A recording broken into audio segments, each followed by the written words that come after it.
Today is the third day of our lecture series organized by the Unique Academy and the fortnightly Parivertanacha Vatsaru. I welcome you all and today's guest. I request editor of the Parivertanacha Vatsaru, Mr. Abhay Kanta, to welcome Amrita ma'am. Today's topic is e-governance and women. And today we have Dr. Amrita Singh to talk on the topic. Amrita ma'am is professor at the Center for the Study of Law and Governance, Jawaharlal Nehru Delhi University. She has done her PhD on the political philosophy of Bernard Russell. She is Secretary General, Network of Asia Pacific Schools and Institute of Public Administration and Governance, Secretariat located at JNU at this moment. Member of the Editor Board, Journal of Governance and Development, University of Uttara, Malaysia. Member, Advisory Board, Asian Politics and Policy, Journal of the Asian Center, University of Philippines. Member of Editorial Board, Management in the Government, Journal of the Department of Administrative Reforms and Public Grievances, Government of India. She is the Director of Governance Knowledge Center, member, JKC Research Group of Best Practices, Global Innovator Network, and she is board member of Executive Committee of the International Political Science Association. She has received number of awards and honors. International Lifetime Achievement Award at the International Congress of Women 2009, elected Secretary General of the Network of Asia Pacific Schools and Institutes of Public Administration and Governance 2008, and Millennium Award for Women in the Public Service 2008. I again welcome Dr. Amrita Singh and request to talk on e-governance and women. Good afternoon, everyone, and thank you very much, Unique Academy, and the organizers for this, for inviting me here. I'm really overwhelmed with the number of all of you present here, with your interest in governance and issues of governance. And today I wish to take one special area, which is a very upcoming area, and there are lots of misconceptions about the way e-governance, the way ICT, information and communication technology, is being used in life. There are a number of issues which are happening around you, which some of you understand, some of you do not understand. And so I hope that I'm able to resolve and clarify and also indicate where we are moving towards with the kind of new technology absorption which is taking place in governance. Now, this topic on ICT and women. ICT is information and communication technology. Now, everything is ICT, from mobile phones to internet to television sets. Anything that you touch on today, the technology which the young and the old are using, is information and communication technology. We have moved years ahead from the kind of computer that we had, which was only used for storing data and for, putting in models and information. Today we have whatever we put in is known to everyone else. This is, a self-designed equity system in technology. When I say equity, it's different from equality. So let's distinguish these two words before we go further. Equity means that when you create equality in a society, you have to take out something from those who have more to give to those who have less. So you will always be charging those who have more a little more, so that the other side who has less can get it. But equality is different. Equality is, you creating situations in which everyone is distributed equally. It is not dealing with substantive equality.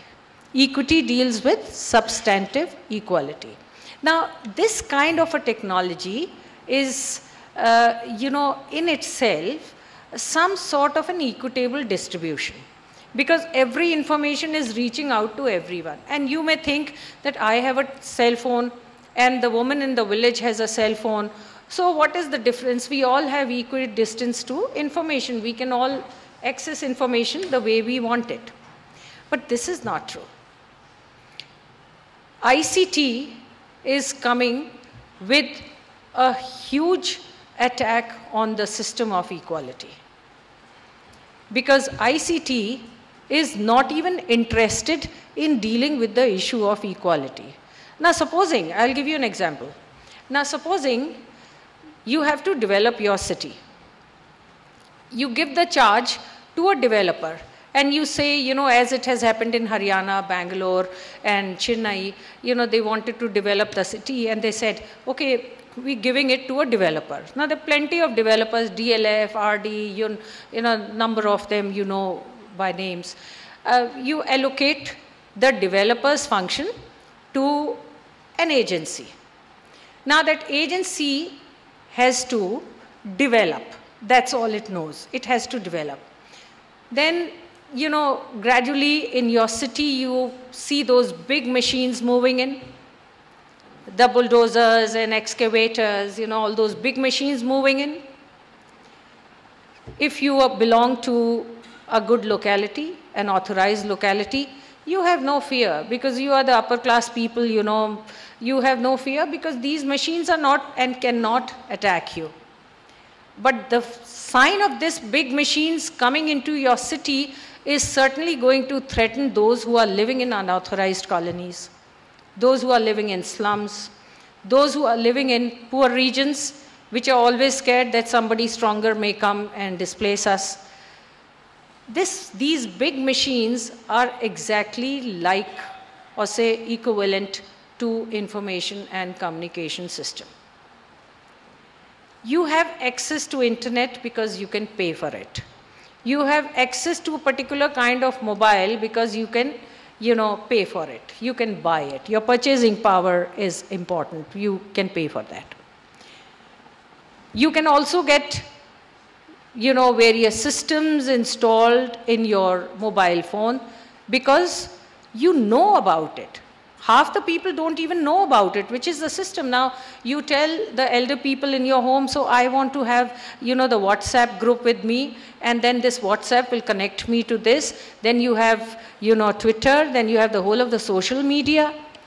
Now, this is fine. You are in a college, you may understand it, but there is a large majority which doesn't even know about it. If the Prime Minister is communicating on a Twitter or your Vice Chancellor is communicating on a Twitter, it excludes those who do not have Twitter.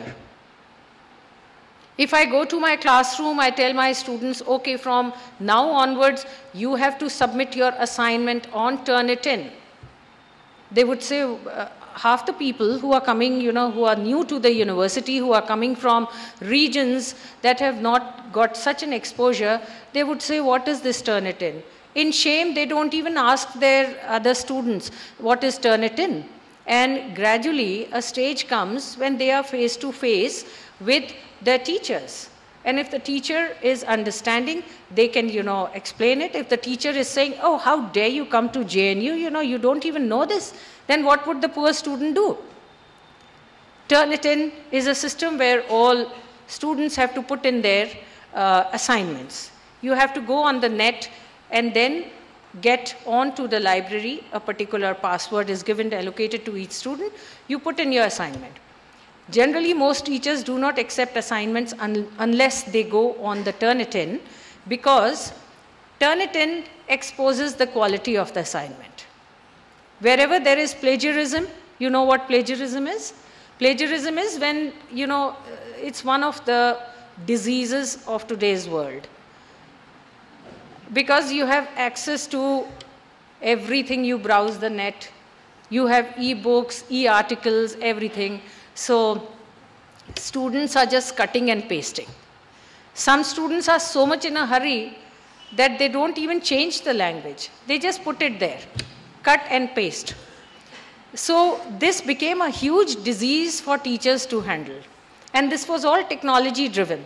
So it's not something that teachers can keep throwing out students for plagiarism. So the new information technology system was designed, and you put it over there so that, you know, the reality would come out. If it is less than 15%, then fine, your assignment is accepted. till 15% you can have similarities with, because there are a number of teachers also who have read books so many times that they use the same language even when they are not copying it. So 15% is fine. More than 15%, definitely the assignment would be rejected. Now these are, very ordinary things. But when you bring it to the technology net, it is exclusionary. They exclude a large number of people. And you ask a classroom, even in a city like Delhi, 90% of the students do not have smartphones. So if the teacher says, okay, submit your assignments on the smartphones, I will accept it till 5 o'clock. After 5 o'clock, it will not be accepted. Then you are gone. Because nobody has a smartphone. Most students do not have smartphones unless they're coming from very well-off families who have iPhones and smartphones, BlackBerry systems and other systems, and then that works out, and they are very much in the fashion of technology. Now these are the examples to let you know that ICT is an exclusionary system as much as any other system that has come down in the period of globalization has been exclusionary. And this is ICT. Where did it come from? What is the origin? Before coming to its impact on women, let's see where it came from. Where did it come from? Any idea about where it came from? It came from American military organizations. And originally, it was designed to keep track of battalions and armies and missiles wherever they were, so that they are very well coordinated. The important thing was, the challenge was to coordinate. So ICT originally comes from a very disciplinary organization, where you have to have a military discipline, where you have to have some kind of a coordination, high quality, sophisticated coordination, due to which, the whole team could be kept together and accounted for. Accounted for in the sense, if a soldier is missing, he is not on duty, he is speaking to somebody else, or if, the NATO office in Paris has soldiers which are, communicating with the Germans on the other side, yes, America can take action against those soldiers. It was something like a surveillance. You keeping a surveillance on those who are using the technology. So, ICT came up from there. But how did it come to all of us very ordinary mortal beings? It came with global capital. Globalization started with integration of all economies. Integration of all economies was a necessity in the 80s. It was a necessity, and why? Because the UN declared first developmental decade failed. 1960s was a big failure. United Nations declared 70s as the developmental decade. It failed. When we reached 80s, before they could launch the developmental decade, they surrendered, that it is a failed decade right from the beginning. So what do? There was in 1964, Raoul Prebisch, who was in United Nations, a social economist, and he had said that there need to be global integration of economies if you want development. And so, all the developed countries must pay 1% of their GNP to the poorer countries. This will give their economy a boost, and it would also lead to global integration of economies. Then people would start trading amongst themselves. Like if we need, for example, almonds. Why should we go all the way to USA to buy California almonds? Why can't we buy it from Pakistan or from Afghanistan? Or there's so many issues that we can resolve within the region itself. but we are not able to resolve it because, you know, there is no integration. The information is lacking completely. Who does what, who sells what, and who's selling it on what price, who's buying it on what price. All this information was missing out. Less political, more about information. Now, under these circumstances, this integration of global economies could not happen in 64. Even though UNCTAD was made UN Council for Trade and Development, UNCTAD was launched in 1964 with Raul Prebisch as its head. But this global integration could not take place during that time. One reason was that it was a peak period for Cold War. And the nations, the Russian blocs and the American blocs, were not seeing each other eye to eye. But with the coming of globalization, the indispensable necessity of really walking out of the narrow protectionist economies, which was failing out for each one of the nation in the world, they created WTO and the need for integrating global economies.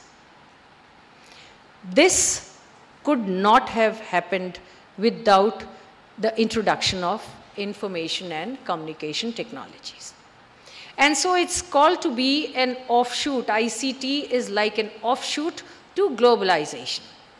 Now, if you say that globalization has been kind to women, then you can say that ICT also has been kind to women.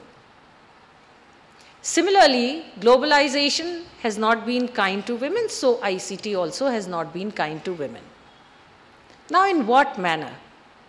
There are a number of issues that we can take. Let's start with the need for ICT. We'll take it one by one, logically reach out that what is it that can actually take place, which can change the whole scenario of the use of ICT for women in this country. Information and communication technology was primarily introduced to all the developing nations for eradicating poverty. Now, the word eradicating also changed because with the coming of the information and communication technology, the word changed to reducing rather than eradicating. So that means the global leaders had accepted that poverty cannot be eradicated forever.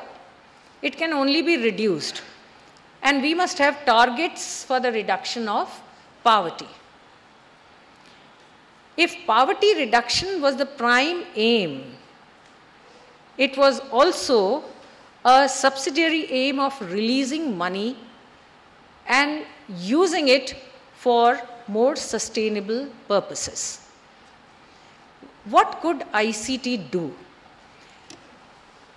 The coming of the globalization transferred trade and commerce to other countries. Every other country had a system and there was an information crisis. ICT resolved the crisis to a larger extent and multinational companies started depending on the information and communication technology. In short, I would say that much of the businesses could happen because of the introduction of information and communication technology. This was one of the reasons why all the nation states were asked that you must reform, you know, the concept of reform and good governance, that you must reform your banking system, your income tax system, your financial systems. And if you really look at, you know, the history of good governance in any of the developing countries, you would see that banks have become very good. Even our Indian banking system is one of the world challenging reforms which has taken place. Income tax, fantastic reforms. Financial systems, fantastic reforms. You don't really have to, you know, rely on that state document which used to be there, expenditure and revenue statement. Now there are a number of things that come into the budgeting system which can expose how good the performance of an organization has been, how much the gender budgeting has been, how much has gone to women, how much has gone to children, how much has gone to young, how much has gone to old people. Every sectional representation is there in the budgeting system by virtue of information and communication technology. So the fact is that the whole poverty reduction, need for poverty reduction, led to, you know, the absorption of information and communication system in the developing countries. We still have 1.2 billion people in this world who are still getting less than $1 a day. Ironically, in our country, most of the poor, there are varieties of definitions of the poor, there are various ways of calculating poverty in this country. There's huge internal dissensions about who can be called a poor, but we've agreed to some basic. And on the basis of that, we see that most poor in this country, which is about 40% plus, are clustered on $0.75 a day. 0.75, they are just on the line, 0.75 line, and they are right above or right below.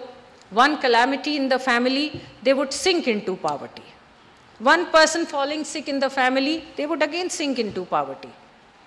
And this repeated sinking and coming out and more investment was leading to an unending war against poverty. As a result of which, in 2000, the Millennium Development Goals were framed. And they were agreed upon by all the countries. And MDG, there are 8 goals. And most of the goals, there are 8 goals starting from poverty, then health, then environment, and various other things. You know, 8 goals. But in every goal, you will see that there is a huge subsection on women. This huge subsection on women is to continuously remind the nations that you cannot leave aside 50% of the workforce in isolation or in inactivity. This 50% of the workforce would mean that you have to invest into their development, whether it's poverty, so there must be a women-friendly poverty programs, skill programs, women-friendly skill programs. If it's, you know, any other issue, it should have a focus, and the lens, you know, the policy maker should look at every policy with a gender lens. This was a standard thing, gender lens. So the gender lens was created with the MDGs. The next problem that comes in, that the major problem with women, what were the major problems in reducing poverty for women? One was that every 2 minutes, one woman is dying on an avoidable thing. You know, pregnancy, conception, these are avoidable issues. And one woman is dying right now, every 2 minutes in this country, and which is adding to MMR, maternal mortality rate, which is considered to be a very important indices calculating poverty in a country. Now, the focus on MMR, I am starting from one policy. 450 women in 1 lakh die in childbirth. Now, this was the biggest killer amongst women, and this cannot be eradicated. So many policies have been tried, and so much investment has gone in, and it's shocking that some of the states continue to be on the high plateau. And we have Uttar Pradesh, Uttarakhand, and Assam. Assam is something like, you know, the target is to bring it down to 104 by last year. That was the target. But even with the best of effort, we came down to 117, a 16% decrease by and large, which was 117. Now, it was difficult to bring it down to 103. The southern states did much better. They brought it by 1% more. But even then, states like Assam still have 328 women dying, which is exceptionally high. there's no reason, there's no light which can show us that they can ever come down to, you know, the target of 104. So we have Uttarakhand and Uttar Pradesh, which is 200 plus 250, 240, like that. Now let's talk about the application of ICT for removing something like this. ICT applications bring awareness to women. When they bring awareness to women, they are, you know, sending information. Television was considered to be one very important, you know, with the coming of INSET 1 and 2, it was considered to be a great awareness drive. Now, hardly people watch television. They are focused more on the cell phones. And mobile telephony has increased enormously. In women, it is, in urban women, it's a shocking thing. I'll come to the analysis part later. It's a shocking thing that in urban areas, the rise amongst women is 30% per year. The rise amongst men is only 25%. So that women are taking faster to mobile telephony than men.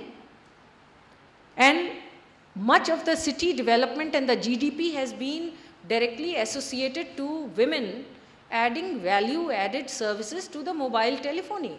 When a woman, you know, the Vodafone Foundation has brought out a report last year, 2013 and 14, and they mentioned that when a woman takes to mobile telephony, she is adding value-added services to the whole process of development.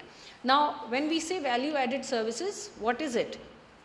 Buying, purchasing, you know, an urban woman going faster to buy and purchase on e-markets.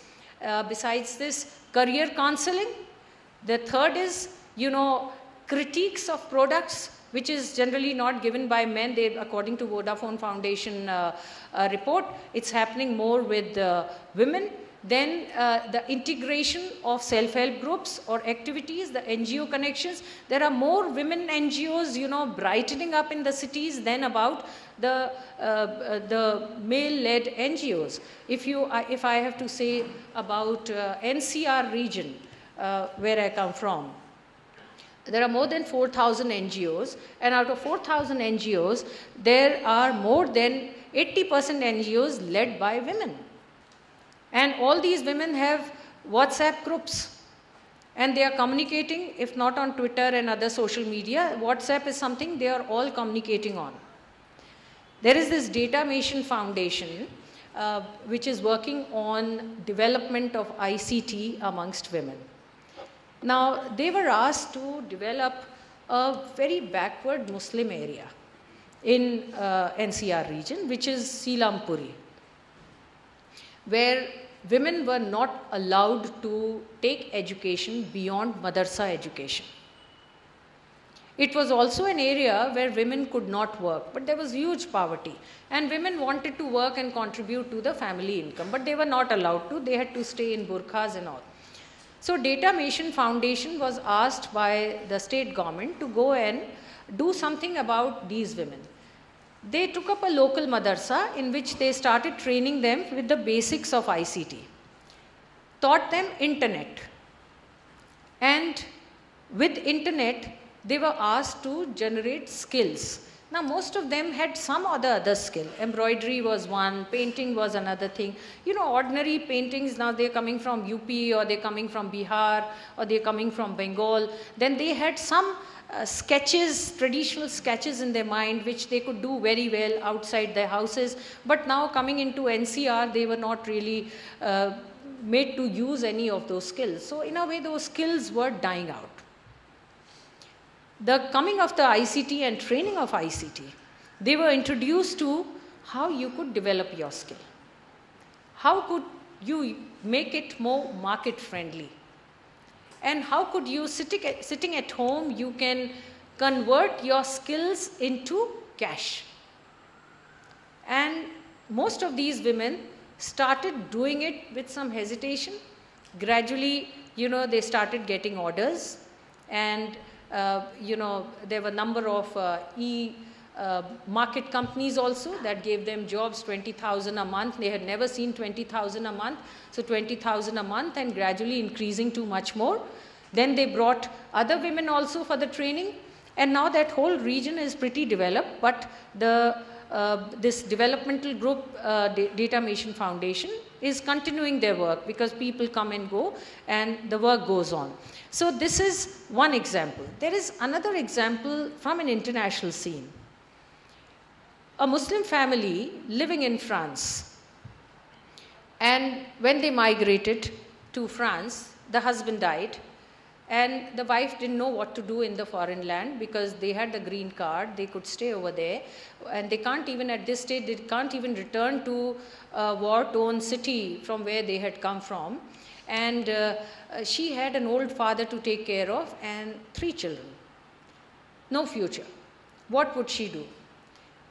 There was a training school for ICT. She got the training and she learned that she can sell her traditional designs online. There was a little help that she needed in the beginning, in the use of ICT. If you can't even use the keyboard, if you don't know how to access the internet, there are serious handicaps. If one crosses those handicaps, then these women become very powerful and complete in themselves. Now this woman, you will be surprised, and many of you might have bought things from her company also. She is running, in the last 10 years, she is controlling the huge garment industry of Paris. She has mixed her traditional Islamic designs with the French designs, and that is what she's selling, including the sale of burqas, the modern designed burqas. And this is one of the biggest company, and she has a huge investment in bigger companies outside the country also. She is now an entrepreneur. She never thought of it, an uneducated woman or a little educated woman could ever reach that height. I'll tell you another example from a Spanish village in which Cisco wanted to start a cyber city. Cisco company you must have heard of. Now, when Cisco went over there, Cisco was discouraged from starting a company because they said that all your workforce will have to come from outside. And if it comes from outside, then you'll have to pay them more housing benefits, travel and all that. So you will have a lot of cumulative cost on the business that you do. So better not set it up here. But there was this bright lady in Cisco. She was one of the vice presidents. She went around, she was an English lady. She went around and looked at this village. And she discovered that that village had some speciality. Women were doing fantastic paintings. And those paintings were on their walls. Or if there was a slum, they would paint the outside walls of the slum, and only women painted it. And fantastic colorful selection that they made to, you know, color combinations and all they made over there. She got more interested in their art than the ICT. But there had to be some, relationship between ICT and the art. She started spending her time with those women and asked them to paint the same paintings on the canvases that she offered to them. And then opened a market space that you call an adda. It's called an adda now in India because the same thing has come down to India, where RWAs have their adda. We have our DLF phase 3 adda, JNU adda, all that is adda. It's called the old traditional word in modern ICT sense. So that adda is a space, ICT space. So she created, because she was Cisco vice president, she created a space for them where all that they had to do was upload their painting with the amount that they wanted out of it. This village, if ever you get a chance to go to Spain, this village is sumptuous today, rich. It's a multinational in itself. These women transformed the whole society just by their knowledge, their communication, their blogs, their interaction with the consumers and the customers who were buying the stuff, their bargaining that went on over the internet, they are self-sufficient today. Now, I had this fantastic opportunity of presenting my proposal with this woman, Cisco woman, at UN General Assembly. And my proposal, my study came from Bundelkhand. Bundelkhand, you would be knowing, most of you, has been, of course, not so much today, but in 2005, when the study was made, it was one of the most backward areas. 3% literacy, 6% employment, which is the most pessimistic part of that region. One tiny river, Betwa, that was always going dry and was always flooding during rains, and nobody was worried about what to do with all these natural resources which were there. No understanding, because the district magistrate's office, the nearest village was about 100 kilometers from the district magistrate office. And when our researchers went to the district magistrate office, he said, very fine, let them be away. I'm not even interested in dealing with them, because they have the Neti Rajas. There was a whole caste politics over there. There were about 3,000 Brahmin families living in Orcha, adjoining this tribal area. And they had no interaction. They didn't want the interaction with this poor tribal population on the other side, who were wage laborers, contract laborers, huddled up in trucks and taken to wherever the construction was going on in Bangalore, in Haryana, Gurgaon, wherever. So this was the situation in 2005, the peak of the globalization period. Full contract labor, human trafficking, women trafficking going on. Now, in this region, one NGO, Developmental Alternatives, decided to set up a small kiosk. Kiosk is a computer place where people can access information. So they set up a small kiosk in Niwadi village, which was a 100% tribal village. And this box, computer box, was created over there. And then they made use of their PR, public relations, with the chief minister, and said, we want one kiosk to be put in the district magistrate's office with all these problems around. And so a dirty corner where they were dumping all the kachra of the, the office, they gave them, this NGO, a place to set up a kiosk. So this kiosk was set up over there. Now, what transformation was brought? Now, this was the beginning of the citizens' charters in this country. You may or may not know that every district has a citizens' charter, which has come out from, early times, 1990. And these citizens' charters are divided into two parts. First is the one-day governance. What are the services that the district can give to the citizens in one day? It's a one-day governance. And rest of the services, numbering about 2 days, 3 days, and the biggest was 76 days, which is about land-related dispute laws information, case information.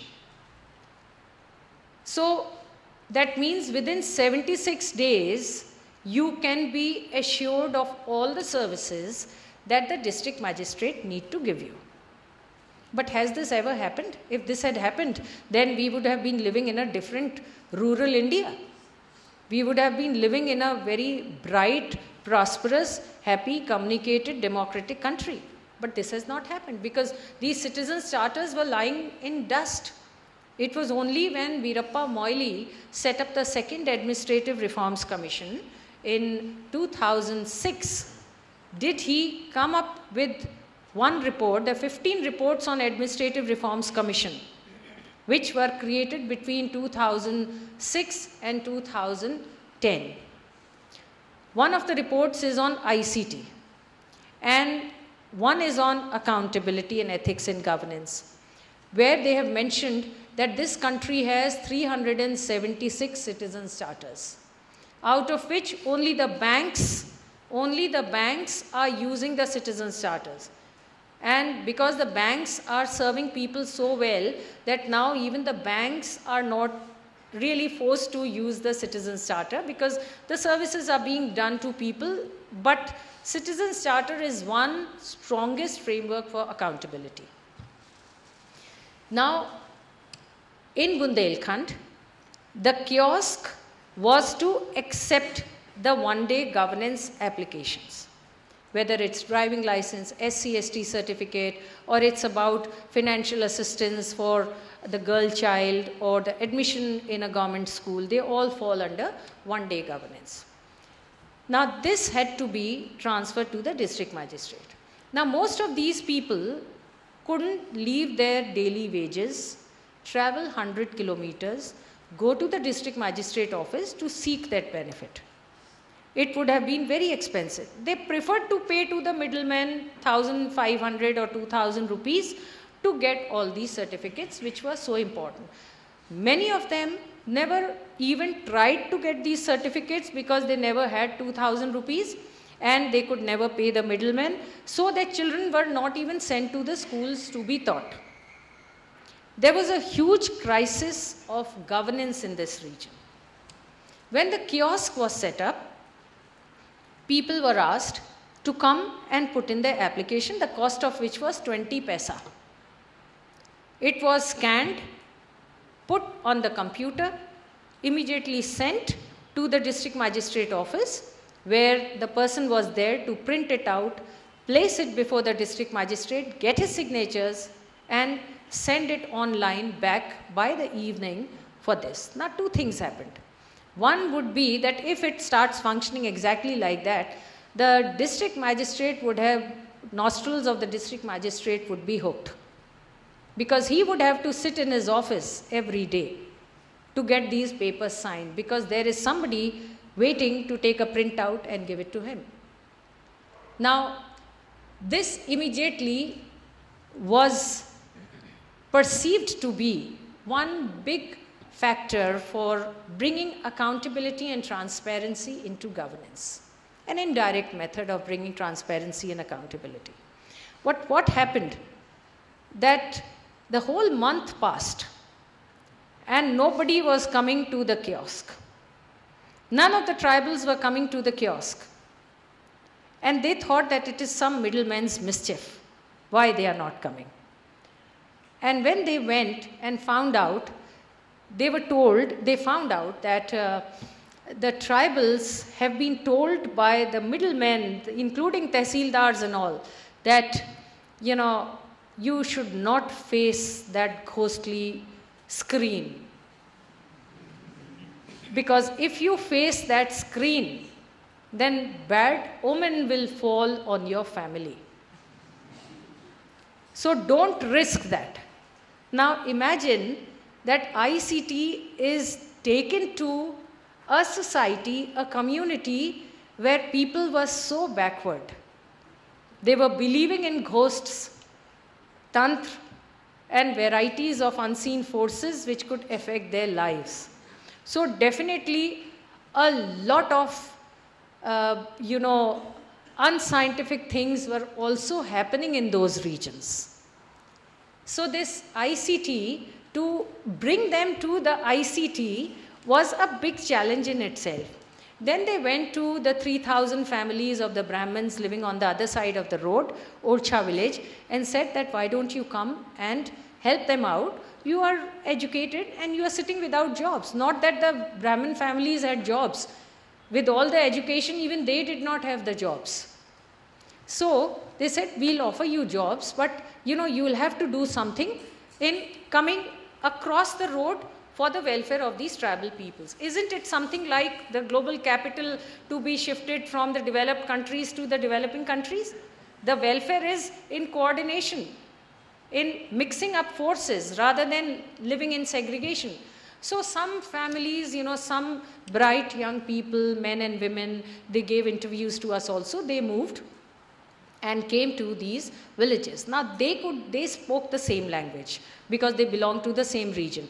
They could go over to them and do folk singing, folk street plays, etc., to create awareness. Due to which some women, even then no men, some women came forward and they said, yeah, we are ready to face these screens, because ultimately we have to feed our dying children, my unemployed husband, and all that is going, all bad things which are going in my house. The brave woman comes out for the rescue of the family. Women came out one by one. They started getting services, for getting their sons employed, for getting their daughters admitted somewhere, for getting medical treatment, because all these facilities about, medical treatment were there, but nobody was using them. Much of the allocations to the states was lapsing, or it was going into, pickpockets from the politics. So, all that money was going waste.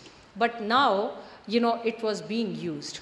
And gradually, women became so enlightened that they started coming to the office. The office from one room increased to 3 rooms. And they said, okay, you are waiting here for the whole day, so why don't you learn to make pickle here? Why don't you learn to make paper mache things? Why don't you learn to make, writing pads and other things which you can make? And today, 50 villages are covered under this scheme. There was a huge politics over there to be played between Hindus and Muslims. They were kept in perennial division. And that was also the constituency of one of our, great sages. So nobody could actually bridge them together in Bundelkhand. The coming of the ICT brought both Muslim and Hindu tribal women together. The tribals were both Muslims and Hindus, interestingly.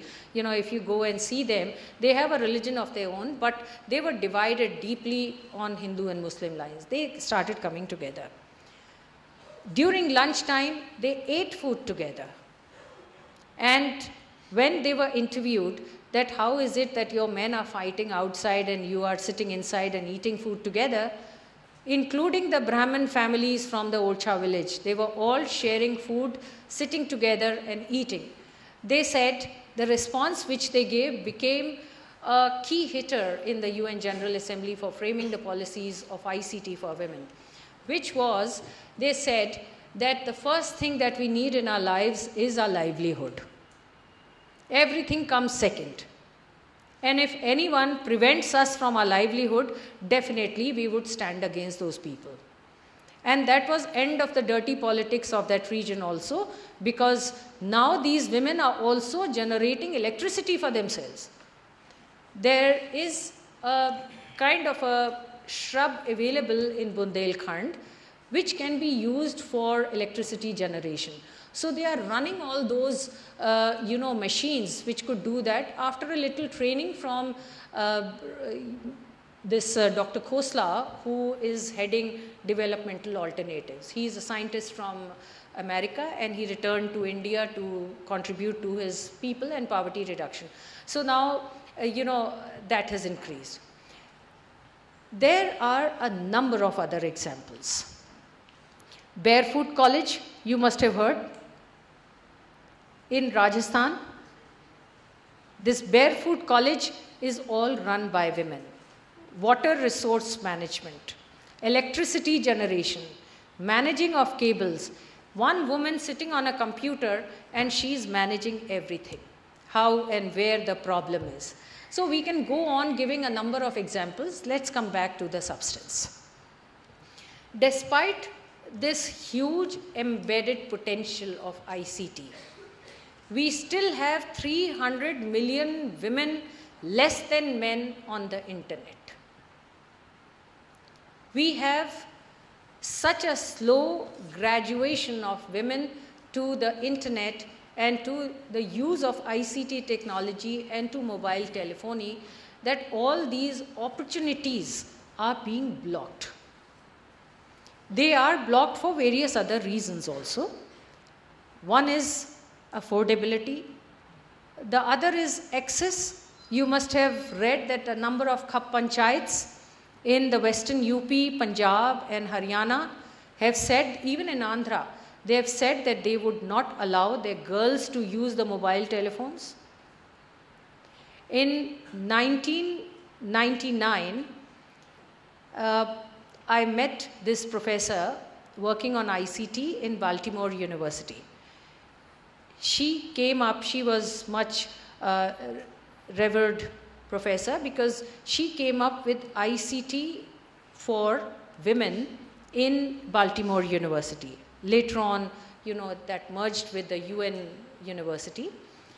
And she said, we have a huge problem about women being not allowed to use computers. Even though Apple was doing a lot of work in America at that time in popularizing computers and internets for women. And I was shocked because that was a time when an American is telling me that there is huge discrimination, huge digital divide in the use of technology between men and women. I could never imagine because even I was much younger and I didn't understand the things as in their right perspective. Because for me, America was a great leveler of gender and it was a great leveler of technology also. Most women and men from India used to go to America. They still go to America with a dream that they would be living in a more equitable environment. And this was a shocking revelation. The report that she showed me that was prepared by United Nations from the Baltimore University, 40% of women in their homes were discriminated against technology. If there is a computer they have to buy, the computer would be bought for the man, for the son in the family. If there is an internet they have to take, it would be for the son in the family. If there is time that is to be given on the internet, it would be for the son in the family. The woman can only get it when the son has completed his work. This also translated itself in a huge divide of women seeking science, technology, mathematics, professions and occupations in America. They were being discriminated in a very subtle manner. Parents are very affectionate towards the girl child and they don't want her to go into the hard domain of science. Not to take up professions which could be very hard on the poor girl. You know, exactly the same thing which happened in the early 19th century against women, sophisticated women in England, when they were kept out of universal adult suffrage. And there were ministers speaking in House of Commons to say, women are soft creatures, they look so nice when they dress up so well. Do you want them to walk with men and behave like men and lose all the beauty that God has given to us for this country? And women were continuously kept out of great affection of men to be confined to a home and to the singing in parties and to the preparation of hospitality in the homes. And very much like that, the same arguments, the gender arguments continue to be, one after the other. And in technology, I was surprised when Claudie Morel told me that this is exactly the same argument which is coming through, that parents want their girls to be in social sciences and boys to take up hardcore science, technology, mathematics jobs, STEM jobs, engineering and mathematics. So this, nobody realized that in coming times, the whole development of the world would be only through STEM jobs. And if you are not in STEM jobs, then where would you go? There would be some basic need for today. You don't even hire an office attendant if he is not trained in computers. This technology has become so important that to be relevant to any place, any organization, You have to have, even be relevant to your family. Families have WhatsApp groups. You will be out of a family if you are not communicating with them. It's a, a WhatsApp group completely all over the world. There are many other groups also that have come in, but, I'm talking about something that you are all involved with, very close to you. So, this situation in America was there in 1998-99. Despite huge investment from Apple, Apple has been very sentimental about generating, more skills with women. And so this huge program was set up, and the training began. But even now they claim that they have not been able to come out of it completely, because somewhere, if there is a computer at home, the husband feels that it's his right, that he has to, use that first, and then it may come to the woman, because woman would always be, wasting time over the computer, browsing and not doing. But the study says, the Vodafone Foundation study and Uninor report, Uninor has also come up with a report last year, 2014, which says that women add fantastic value-added services. You must have heard of one metaphor, big data. Big data is the word for today. All that you do on the computer. You may just be sending emails, you may just be talking, you may just be communicating, sending your views on an article, you must be downloading something, whatever you do, that keeps accumulating somewhere. And that accumulation leads to analytics by companies like Google. If you visit Google office, it's like one huge, confidential castle. There is so strict surveillance inside, because what is going inside is that all of our data is being analyzed. It's called analytics. This analytics, business analytics, is creating information for business people. What do people talk about? What do they communicate on? What is it that they want in life? What are the companies that they like, and what is it that they hate? Would they prefer to go online if these changes are done? As a result of which, they create information, they create reports, and then those reports are selling for multi-billion dollars to other companies. Google is doing that. IBM has started it last year, 2013. And this is called big data. See, if all the data is just allowed to occupy internet, it would be like garbage bin.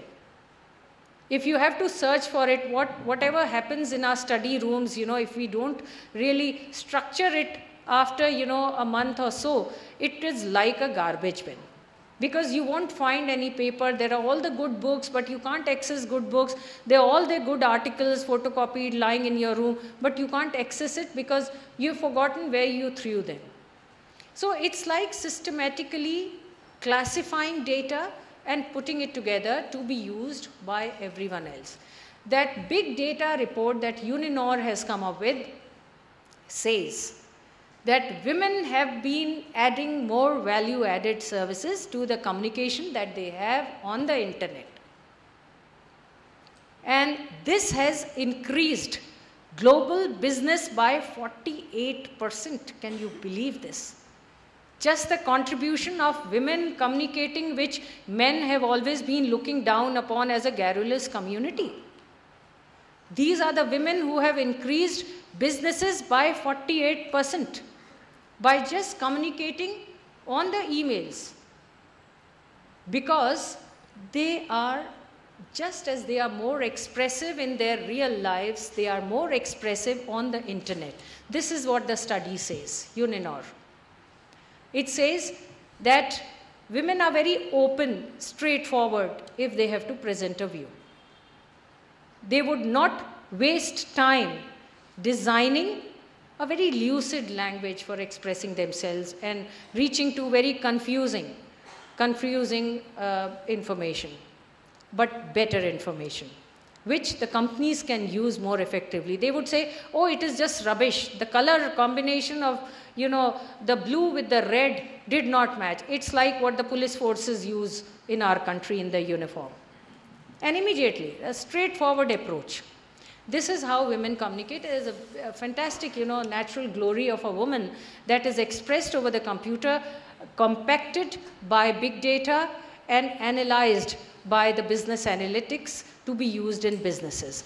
And this has become one biggest trade of all the developed countries, and the East Asian companies are taking to it very fast. The problem is that, this big data which is coming in has to be stored somewhere. There are multi-million jobs waiting for both men and women, but women would be more required in times to come. As in East Asia and China, much of the ICT companies are being handled by women for two reasons. One is their natural, commitment to the kind of work, because they've been found to be more communicative on the ICT, better hostesses of the ICT. Just as they are better hostesses in their homes, they are better hostesses on the computer communication. The second reason that the reports have found out is that women, can use the keyboard faster than men. The speed is faster, and their hold on the language is better, because they may be short, but they may be crisp on the communication. This is not what I am saying. I'm just talking about, the Uninor report and the Vodafone Foundation report, which has just come last year. And they are forcing the Indian government also to design a policy, which Indian government has just designed. Their B.N. Satpathy, who's taken to the Niti Aayog, they have already started the work on designing ICT for women in this country, and National Commission for Women has also started, one session they've already held in Indian Institute of Public Administration, how to capture the power of a woman through ICT, and how to disseminate ICT amongst women in a large number of, communities and jobs, and create more jobs for women. Now, ICT has its own privacy also, which is also very suitable for women. Like the example of the French woman I gave, her problem was privacy. She couldn't have gone out in a French society to do business or ask for jobs. So, that was this veil which ICT creates for women, that they can work wherever they are within their very limited constraints, like the Silampuri Muslim women could do, or a number of other women have done elsewhere. Even in the Charminar area of Hyderabad, women have been doing a fantastic business of their jewels and number of jewelry systems that they are creating for export. In this situation, this privacy factor is an extremely important thing. But there is the other side of ICT also. While privacy supports women, on the other side, there is this constant surveillance. If I say that whatever you do, whatever you say, somebody is, looking at it, analyzing it, capturing it, that means you are not really in a very private sphere. You are constantly under surveillance. And Castile has written a huge threatening book on, the ICT in public domain. Castile has written The Surveillance Society, with the book that took the whole of Australia by storm, that we are so much under surveillance. You remember the Palghar case in Mumbai, in which two women just discussed, two young girls, just new in the college, they on the Facebook discussed that it's like this, and one girl happened to be a Muslim and the other girl was a Hindu, and they were both arrested by the police immediately. And this led to the questioning of and revising Article 66A of Information Technology Act. The whole of this use of social media demands that we need to find a space between accountability and autonomy. what you need to write, what you could write. I've been to Pakistan several times, but most of the times whenever the Indian team was there in Pakistan, there was something or the other in which we could never access any of the social media sites. They could just block it. In Pakistan, the government controls everything. In Malaysia also, a number of cities in Malaysia, they just block the sites. No use. If the sites are blocked like that, so what is the use of training a woman in, skills? Because her business would be blocked, the orders would be blocked, and all transactions could go blocked. So social media is an important thing and internet is an important thing, but we also need to have, the limits to surveillance. So Information Technology Act is now being revised, and hopefully we'll have something to do with balancing autonomy and accountability, or maybe there would be more accountability than autonomy, because internet is already made expensive now. You know that in the new budget, internet has become expensive. So if internet has become expensive, the access to the social media sites would also become expensive. But in the same way, it could also, throw out the irrelevant crap out of, the social media, because we've been having a lot of nuisance discussions on the social media. So at least that could be eradicated, and few people, the meaningful people, could interact and do their businesses. Those who are serious, they could also pay for the right price for the internet. Now, in all these circumstances, we see that women have a huge role to play. From development, health, about health, I have another very interesting case. In, you've heard of Godhra riots. Godhra riots, immediately after that, the two societies were completely divided, not seeing eye to eye, both feeling threatened with each other. But Muslims felt more threatened, and they stopped coming out of their limited areas. That was the time when a district magistrate, Jayanti Ravi, a young woman posted as a district magistrate over there, she, of course, because she was one of the choice of the chief minister, felt as if she could do a lot of good things, very knowledgeable and very energetic.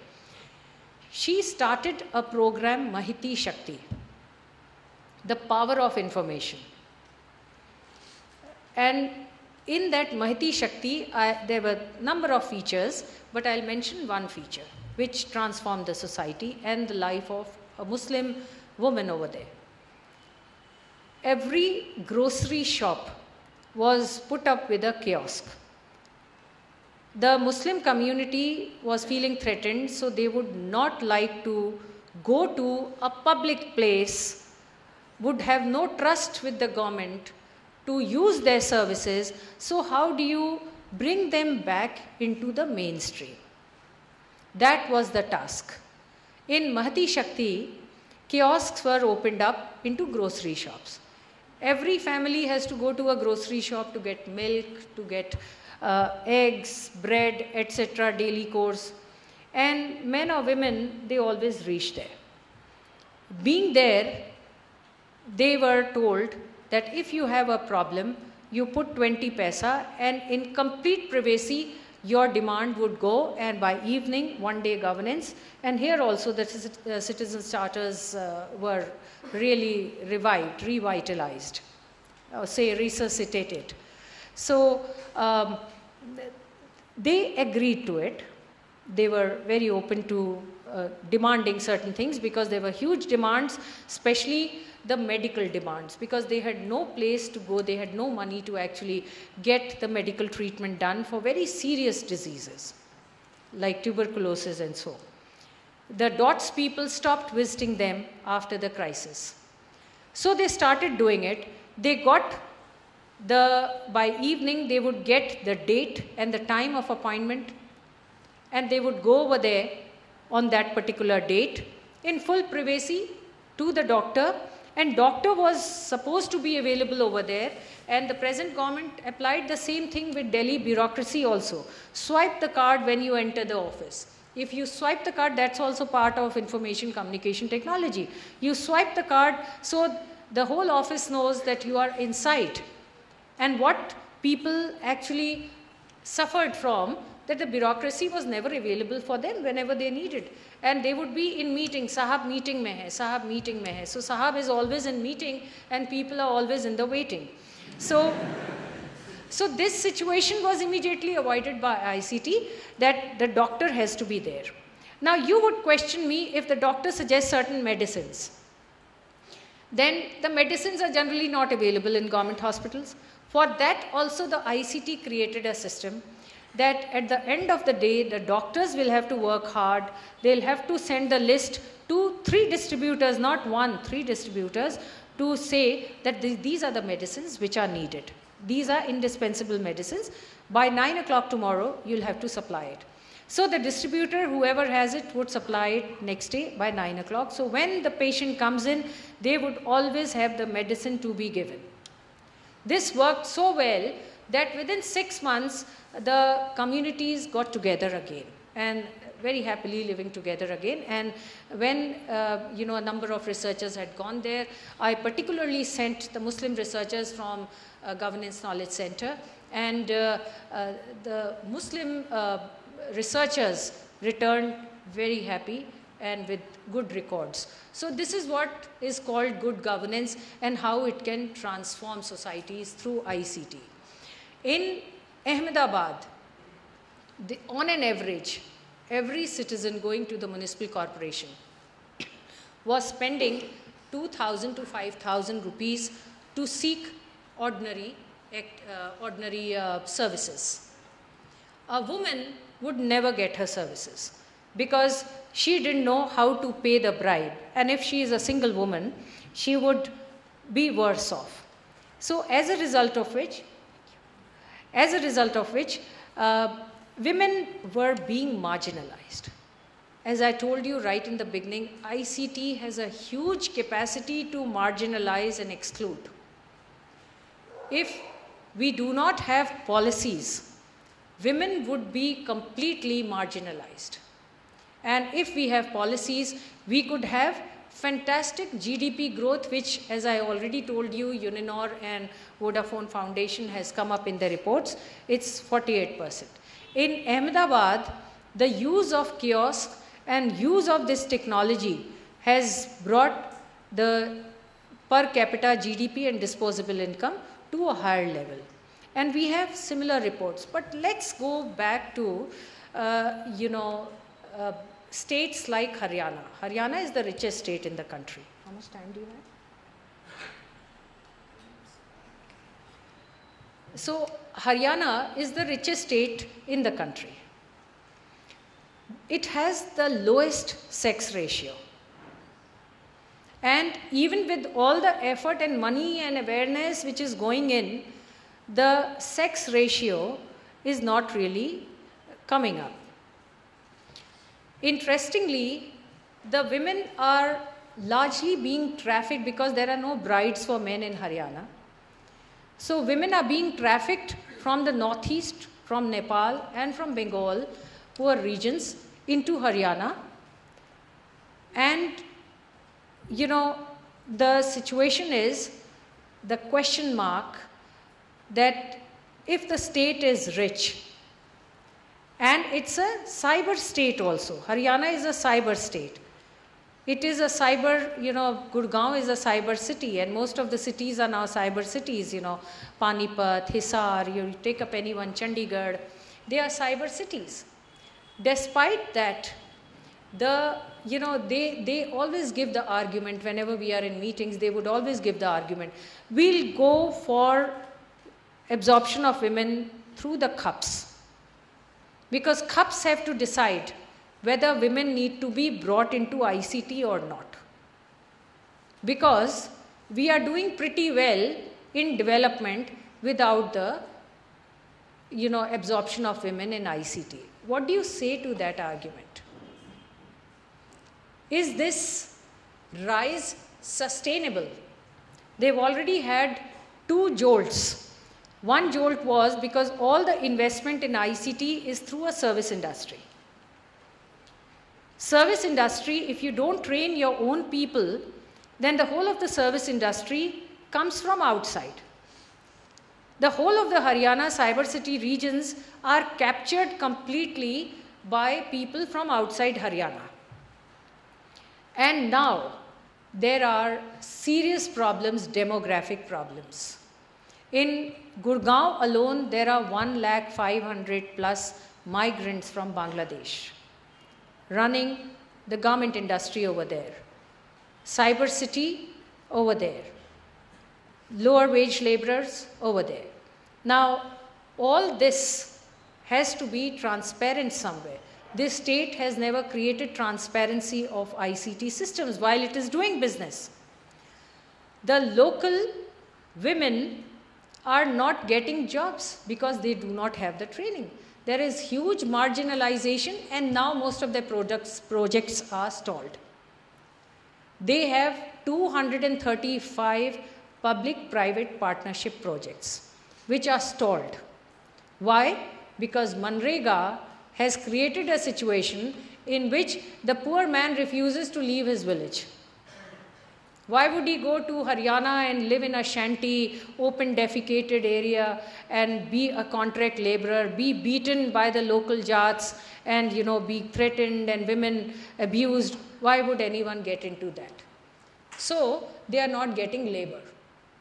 The whole sustainability of development is stalled if local forces, local women are not skilled, trained and absorbed in the developmental process. So we have seen, both the sides, that when there is no development and when there is development, women are indispensable partners of this whole process of development. And ICT is one of the most important futures where the absorption is needed for both men and women. So with this, I would end, but I'm sure many things are left because there's a large, huge discourse on ICT. So I would encourage if you ask me questions, and I would be happy to answer that. We see that ICT helps women to solve their own problem. But how can be women used to solve the global problem like the terrorism, poverty, hunger with the help of ICT? Okay, you have an answer in your question. See, women can solve their own problem, ICT. If they are facing terrorism, they would not be running to the state to solve the problem. They can solve the problem. At least internet, this accessibility connects them to the right institutions. If they seek help, they can always, call for that. Why this, after this December rape case in Delhi, all the women's safety issues have gone online. You just have to press 1091 and it is all over the country, you will get support for a woman.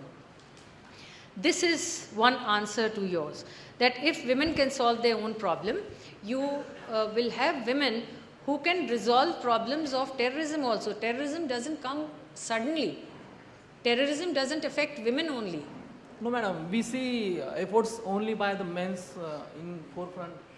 And in terrorism, there are equal number of women in terrorism. But primarily we can say only men. In Kashmir, in ISIS, wherever you go, there are equal number of women. The interesting thing is that there are women terrorists. There are huge battalions. ISIS has 2 battalions of women. No. My question is, how can we solve the global problem with the help of women and ICT? Oh, okay. Well, you are asking a big question. I am not in a position to answer that. You should ask your Prime Minister this question.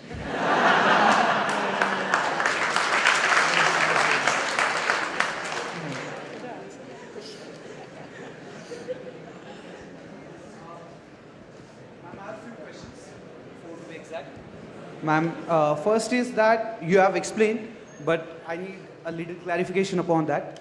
Can we, given the nature of internet and its architecture, can we develop a meta-narrative that ICT as either exclusionary or inclusive? First, and All right. shall I?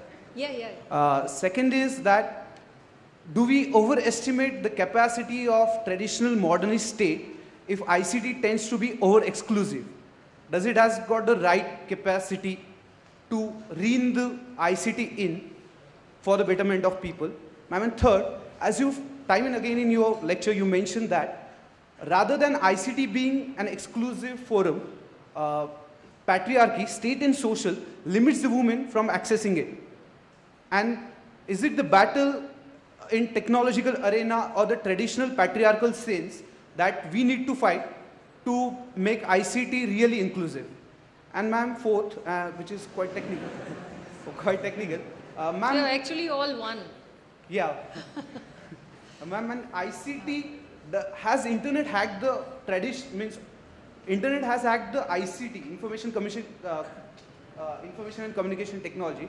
We are not using the traditional technologies like community radio or SMS or like simple telephony that gives you a real-time connection between the user and that. And we are, means, is it the real approach that ICT, capital heavy internet usage and kiosk like that, can we do it by mobile? Means, yeah. That was like Niti, more focused to that Niti Ayog's approach. Yeah. You know, there's one important thing. After telling that, I'll go with answering your question. The World Economic Forum prepared a report last year in which they have created a very structured report on ICT and economies of developing countries, in which India is in 122nd position in gender disparity index. 122 position out of 148 states. That means so low, and surprisingly, you'll fall in love with Pakistan if I tell you that Pakistan is much higher in being kind to their women than India. And there is greater, in fact, right now, their IT minister is a woman. Their Minister of Home Affairs is a woman right now, which is not happening in India for various reasons, which is really by virtue of, whatever patriarchal society, and you asked some very important questions. Patriarchal society definitely has got a lot to do, and which creates attitudes, which in turn creates the woman's access and affordability factor with the use of ICT. And this is one reason why, ICT have acted in a great exclusionary manner for women. There's a huge digital divide. In fact, the Gini coefficient is very deep and very high as far as ICT technology is concerned. Urban women are doing very well, much better off. There are two categories of women in this country, just the way we have two countries in the same country, the rural and the urban. We have two categories of women. The urban women are moving, they're galloping actually at this moment on ICT. And rural women are completely being subjugated, and with the coming of these local cups, which are now cups are coming up in West Bengal also.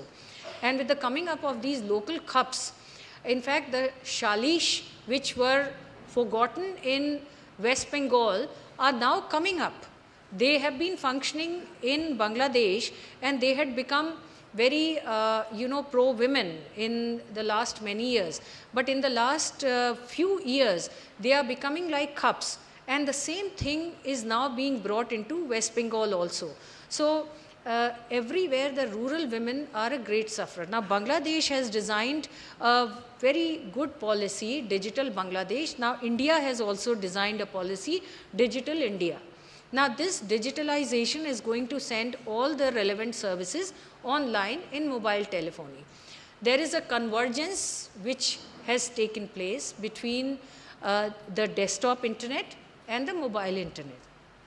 But the problem is that more than 42% men are using internet on their phones, and women are not allowed to. In their homes, they are not allowed to use. They would be given, even in very open-minded families, they are given a telephone so that the family can connect to them and keep surveillance of where the woman is going, college or wherever. But the internet is given to men not to women. This is also the reported fact in the reports and studies which have gone. The Cisco study also says about it from 2010 till today. This is the trend. Now, this is exactly a demonstration of the embedded patriarchy, what you mentioned. ICT is interacting with the social systems, and it is difficult to break through the social stratification which is already there, which is about caste also, which is about gender also. But gender in ICT, gender plays a stronger role than anything else. And for that, the Information Technology Act will have to give better incentives and better liberty to women in using it. Does that answer your question? Hello, ma'am. State's capacity to harness the ICT, if it tends to be over. Yeah. See, that is another important question. If you go on the website and you do not, you're not able to download something, the speed is slow, you would get demotivated, you would not use it. Especially for a woman, this works doubly important because a woman has little time on the internet. So she would get little time to download that. And the right content may also not be available on the website. To overcome this, the last government itself, the last Congress regime itself, UPA government, they had started with a multi-billion-dollar optical fiber connectivity, which has come in the country, and there is a huge separate department which is taking care of it, and a fantastic bureaucrat IAS officer who's been handling this job. If this optical fiber connectivity is finalized, it's getting finalized as the cables are being laid. Once this is done, then rural areas and rural women will get better connected because the cost would go down of the mobiles. The cost would go down, and if you put all the services online, then even men will have nothing to do but to accept it. Because say, for example, the passports. There is nothing that you can do outside the computer. You have to do it on the internet. And what is going to happen? The men in the family would help women once or twice. The third time they would say, do it yourself. It's also kind of a patriarchy. Why don't you do it yourself? Why are you asking me to do it? So in a way, the patriarchy will also get transformed. And women will have to learn all that basic skills. And now all the services are going online. You would be noticing that with the coming of the new government, most of the ministry websites are offline. You are not able to access it because there are all these changes taking place. The new content is being uploaded, the new facilities are coming in, new information is being designed in which the content becomes more friendlier to women, and there are incentives in education also which are being given to women, including reservation in technology, STEM jobs. I have a question relating to rural women. How can ICT be used for providing security to the rural women, relating specifically to the recent rapes happening, especially when they don't even have access to a normal cell phone, leave away smartphones, where in urban areas apps and all can be used. How can it be used? Again, relating to the high IMR, MMR happening in the rural areas, are there any innovative ideas which can be applied in the rural areas to better the conditions of women over there? Yeah, World Bank has introduced a huge program on women's safety in the rural areas. And this would not be dependent on the government, and self-help groups coordination committees would be formed on the mobile telephony. This is a very important question that you raised because there is already so much work going on in this line that it would take, I think it's already functional in a number of Andhra and Chennai villages, but this need to come down to where the safety is seriously at stake, in regions of the North India and regions of Punjab and Haryana, that side of the country. And this would, this would actually, Vodafone is doing a lot of work on women's safety in the rural areas, and which is a special part of Digital India policy of the government. Women will be connected to the self-help group. Now the question is that, do all villages have self-help groups? So these ICT self-help groups would be created in each village, and this would be mandatory for the panchayats. They are connecting this to the panchayats also. So, one pressing of the button would actually release information about the safety of a woman and the help which would be needed. Ma'am, as you told that in this budget, we have been given indications that the prices of this all internet will rise. We having been hailed from good families, we still don't afford all the internet rising prices. So how in future it will affect the women, where our Indian society is being hacked by or gender disparity, etc., etc. And my second question is, does only reforms in Digital India, etc., schemes will help us, and does these schemes need to be, what we say, aligned with administrative reforms? Because in I come from Kalyan Taluka, the Kalyan Municipal Corporation has developed one app for garbage collection where they promise one-day governance. Not 1 day, 5 days, 6 days, 7 days, they don't collect the garbage. We have been sending them, we have to send them pics. So sir, the overall question is how it can be made, what we say, work in a successful manner. Yeah, you're so right about it. And I share this because ICT is not the final solution. Ultimately, it's the, the administrator who has to get certain things done, even for apps and all. That is why, I can only tell you the practical side of it, which is that there is an international index, web measurement index, in which the city is, now they are creating smart cities, in which they would put all the services online.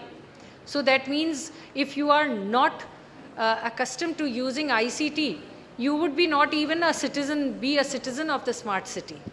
So, many of us interacted on the smart city thing, and we had many problems. One of them was exactly what you mentioned, that the garbage picking up, they say, would go to one space on the municipal website, picking up garbage. You mention the place where it is and it would be picked up.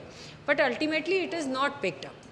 And why it is not picked up? Because the feedback mechanism is missing out.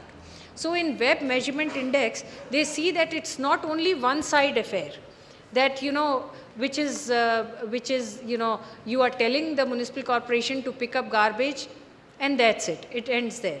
If it doesn't pick up, then you should also be having the, the access to go back and give the feedback that it is not done and complain. This happened in, Gujarat. Gujarat had this fantastic, that Ahmedabad experiment that I'm talking about. I'm not in praise for anyone, but not even political about it. But as an ICT person, I would tell you that, we had a fantastic experience in Ahmedabad because, this feedback mechanism worked very well with the ICT over there. Now, if, what we saw, I'll just share, and that would give you some idea on that. There was this IVRI system introduced, Integrated Voice Recording System. We wanted an appointment with the district magistrate to evaluate this program, and the administrator didn't have time. When finally we barged into his office, we saw that the administrator was so shabbily dressed, didn't even have time to comb his hair or anything, not even drink a cup of tea. Otherwise, they have a good chatting session within his office, which was all missing. There were 5-6 cell phones on the table, which were connected by the statewide area network. This is another system. See, ICT is not one single solution. There are other solutions, other systems which get integrated into ICT. So what mischievous municipal governments do, they give you 3 systems and don't give you the 4th one. Or they give you one system which is more publicly acceptable, they don't give you the other 3. Now the complete system would mean statewide area network in which, everyone in Ahmedabad corporation would be connected to this IVRI system. This means another thing, that how would a poor man remember all these numbers, that is it 2, 3, 4, 5, 6, 3, 3, how many numbers can any poor man remember or an illiterate person remember? There were posters all around public service areas, the linemen's, the development officers' offices, etc., everywhere. On every poster, press button number 1 on the phone. You reach the district magistrate. Press button number 2. You reach the other office. Press button number 3. So wherever the complaint was, you just had to reach one office. So where did you give your complaint? To one of the offices. So at the end of the day, if it is not done, you just go and press that button. So poor people, illiterate people, Gogumba, one area of, that side which is very tribal area, very poor and backward area, even they were using it. When we reached that area, there were all of these people in their huge safas, typically tribal, were waiting outside the office. We went inside the office, we said, what is it that is not working, that they are sitting outside? They said, there is no electricity. So we went outside and we asked them, why are you sitting if there is no electricity? Today you will not get one-day governance. They said, don't you see that on the poster, that electricity would be restored in 2 hours. It is compulsory for this SDO of the electricity office to restore the electricity within 2 hours. And so they were waiting that we've come all the way from the village, so we'll get our work done and only then we would return. These are systems which go embedded, but even if that is not enough, because a bureaucrat, if he doesn't have a leadership on the top, the bureaucrat will play mischief, as you were mentioning. There was no scope for that, because on the IVRS system, the chief minister was getting all information on his table, that who's the administrator from where the largest number of complaints are coming in. Because this other disgruntled poor fellow is just pressing one button, 1, 2, 3, just one button. But it's going on the table of the chief minister, who's getting all this information. Every 15th day, the chief minister was having a meeting on the video conference, compulsory video conference, in which he would call the most inactive district magistrate or the official on one side and the complainant on the other side. They are not there physically. Nobody has to be there physically.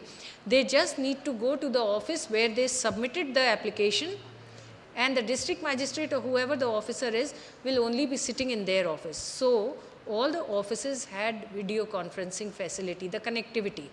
So people were so threatened that if we don't do, then this would be our case and we would be thrown out of job. And it worked.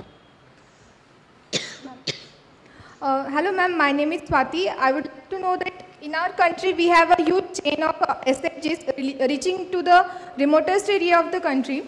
But how can we link ICT with SHGs for creating employment for the rural women? And how can the mobile governance be efficient than e-governance? Okay, that's a very good question and a very progressive question. Self-help groups are creating huge employment. You know this Kudumshri experiment in Kerala. It started with one self-help group of only 116 women. Today, in the last 10 years, it's a multinational corporation.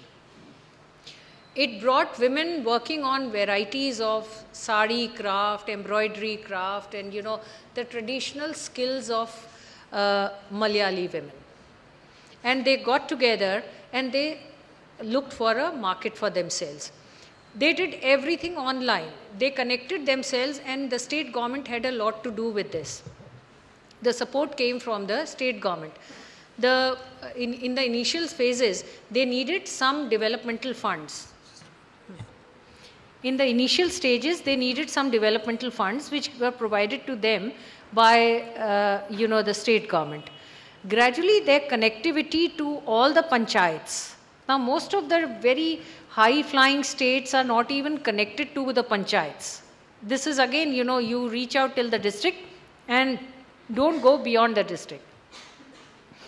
In Kerala, they connected all the panchayats. This is, if you browse the net, you would see that Kerala's ICT program also won several awards because they fantastically connected to the grassroots societies.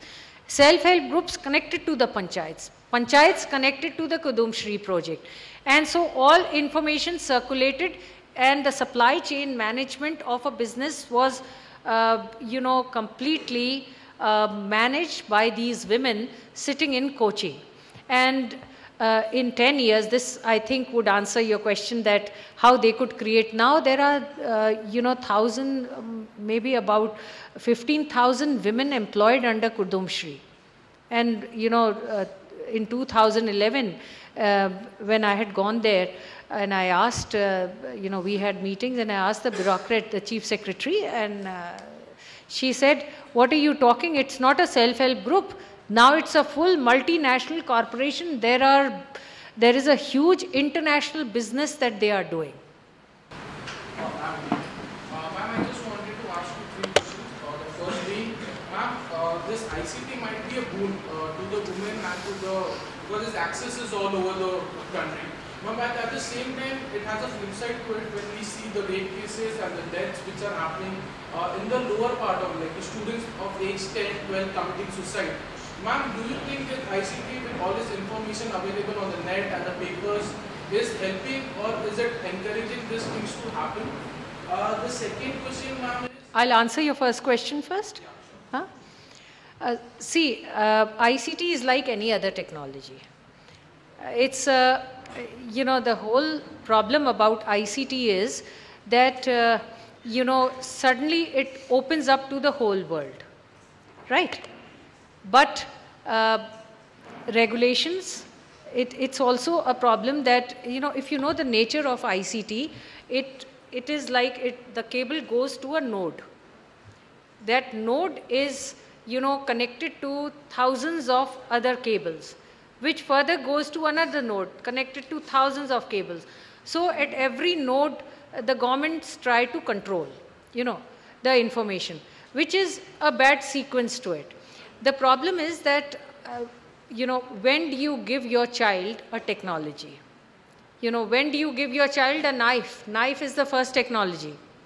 When do you give your child a knife? You would never hand over a knife to your child. You would say, no, keep away because you'll cut your hand. So similarly, some of these basic principles need to be designed. Ma'am, my second question is, ma'am, as you say, ma'am, today's women is like in 2 phases. One is the working phase, which is like from the 20 years to the 40, which can cope up with the advancement in the technology of ICT. But there is a phase which is 45 plus, who are currently trying to cope up with the world by taking up smartphones and all.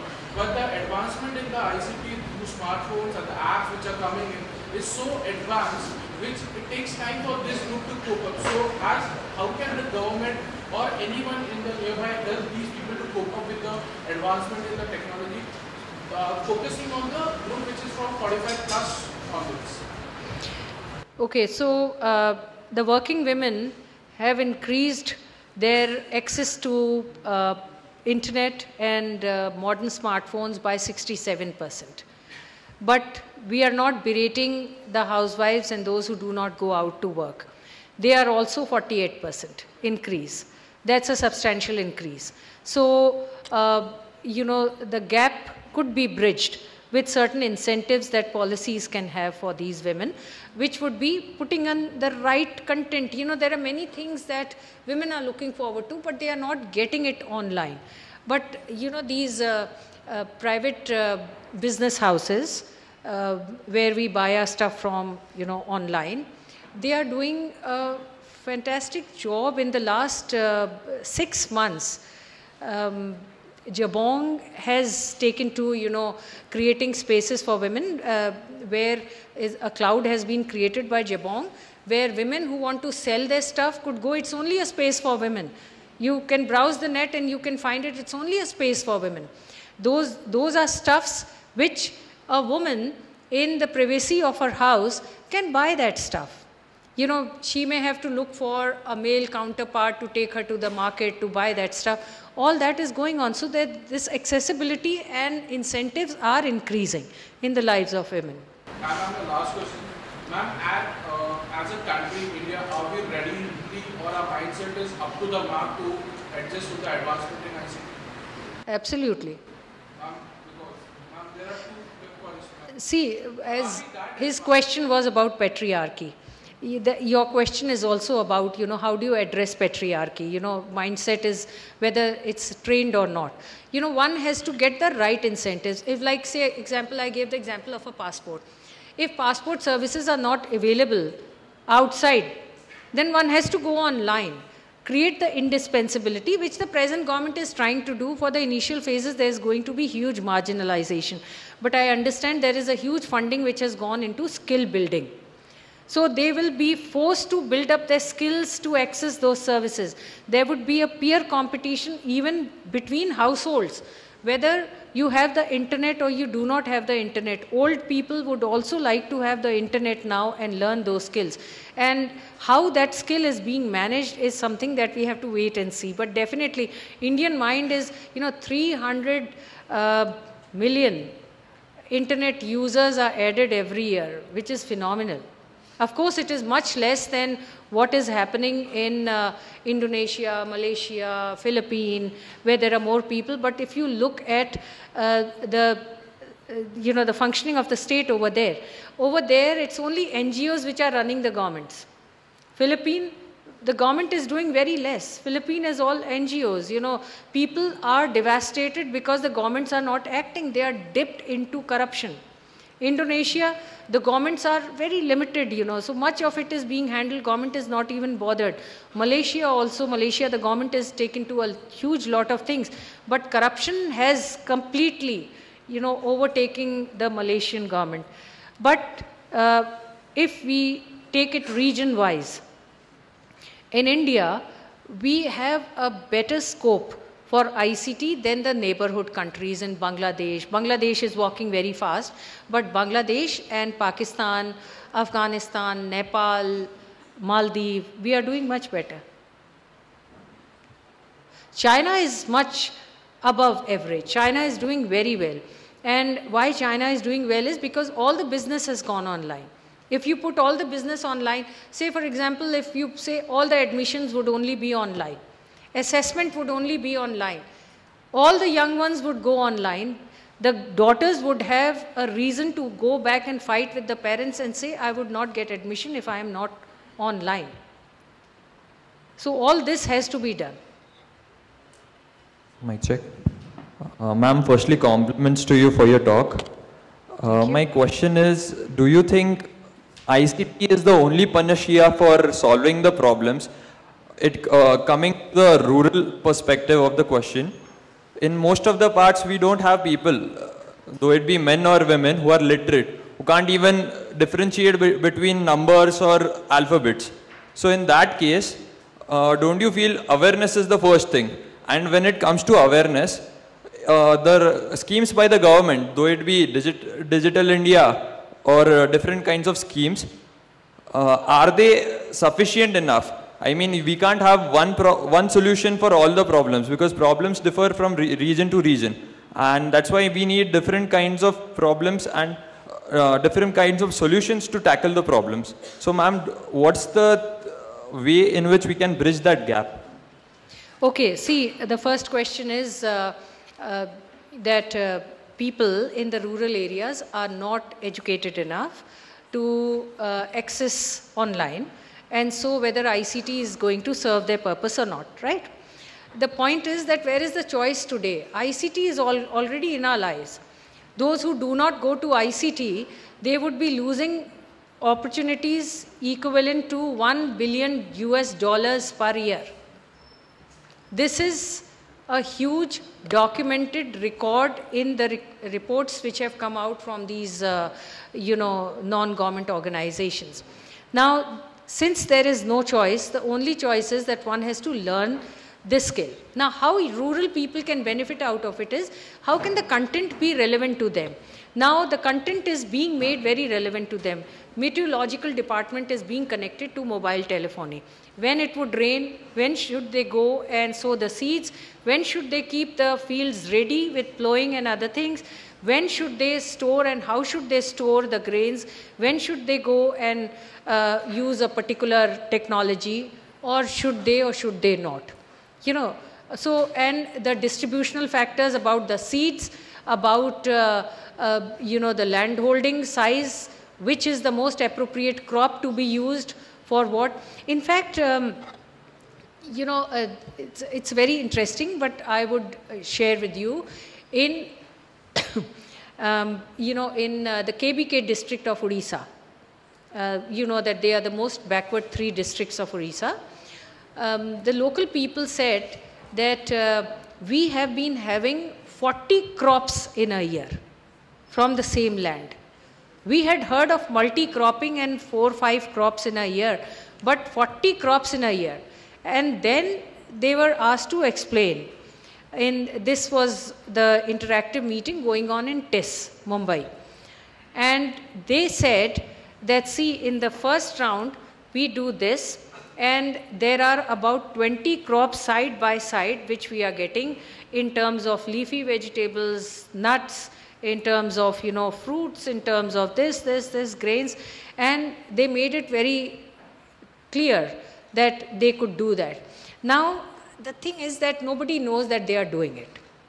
And when the developmental experts would come to them, they would say that, you know, you have to apply this mechanism for development. So they would give them seeds, they would give them the strategies and say, you do it like that, which has happened in Odisha, and that was one of the reasons for the Kalahandi famine. MS Swaminathan Trust has put it on record in their early studies that about 14 varieties of rice were lost because of the implanted models of agriculture in those regions. And they didn't even consider, the developmental experts didn't even know that this was rice.